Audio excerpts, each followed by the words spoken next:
We are back with Colin and Patrice. Thank you guys for sticking around. Very interesting news last night. Congressman Will Hurd, the only black GOP congressman, announced that he's going to be retiring. Now, I should note he is in one of those true 50-50 districts.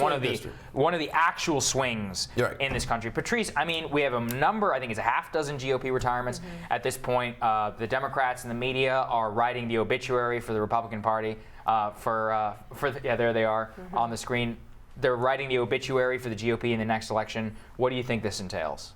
I wouldn't write the obituary. Right. I think you just make a paragraph and put a comma because we don't know what's going to happen.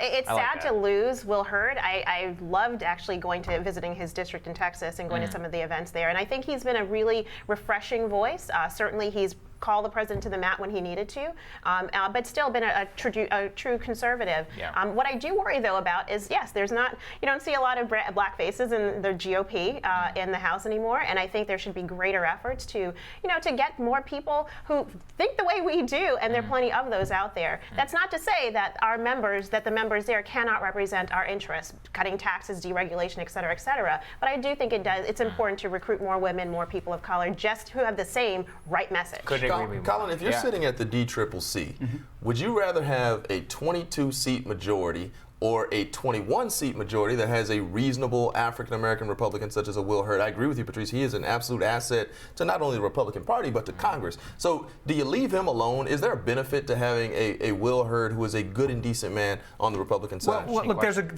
a difference between a good and decent man and a vote for Democratic policies. And Will Hurd, let's be clear, has not been a vote for any Democratic or left-leaning policies whatsoever. Not for health care, not on immigration, not on any of that stuff. But he is the one voice in the Republican House caucus who will call the president to the mat. He's a reasonable individual, and why do you think he's leaving Congress? I mean, his party has clearly left him. He's the lone black person left in Congress in a party that did not.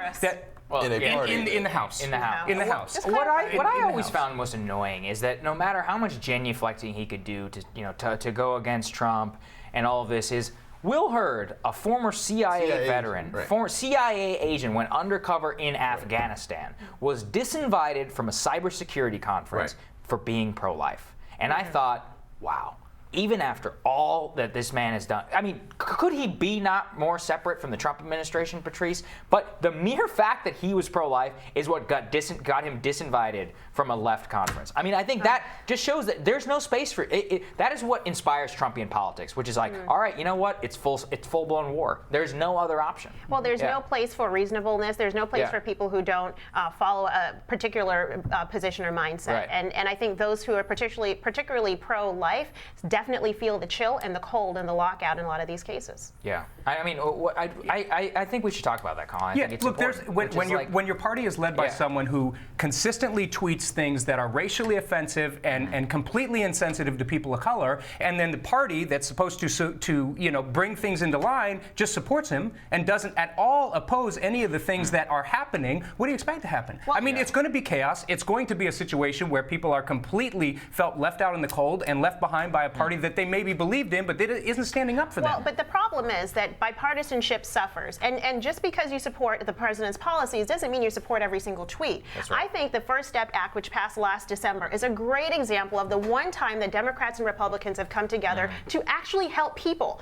People get out of prison who don't need to be there for extended periods of time, stop the shackling of pregnant women behind bars, and when you all of a sudden paint everyone who is on the right side as an evil person, you don't want to work with them or bring them into important policy discussions, that is what suffers. Yeah. Very good points. We've got to move on. There are 8 people who have qualified for debates round 3. I think it's updated to 8 in the last hour. We're seeing in reporting that Senator Amy Klobuchar of Minnesota has now qualified.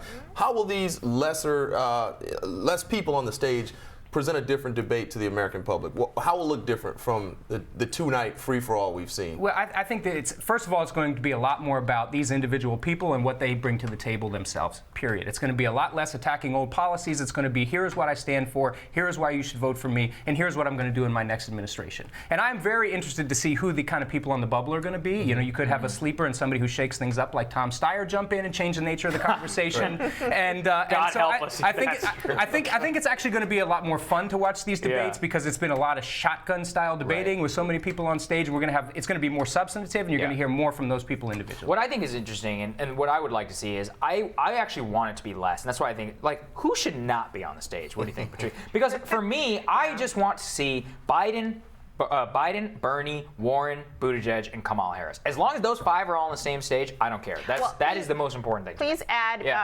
Marianne Williamson. Well, of course, yeah. Because we just need her power. Right. Who should not be on the stage? Boy.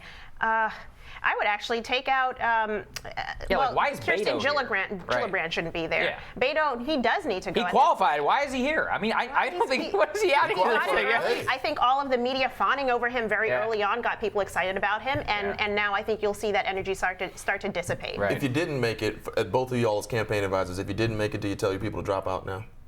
If you didn't qualify for round 3, should no, they their drop egos out? are too big. They're not going to tell them, but they should. Do you tell them to drop out as a campaign advisor? What do you think, Colin? Absolutely. Yeah. I think you guys are right. And the final thing we should get to is the president tweeted about Elijah Cummings, whose house was broken into in Baltimore a couple of hours. I think it was around 4 a.m. It was a couple of hours before the president tweeted against him. He said, "Very bad news. Baltimore house of Elijah Cummings was robbed. Too bad!"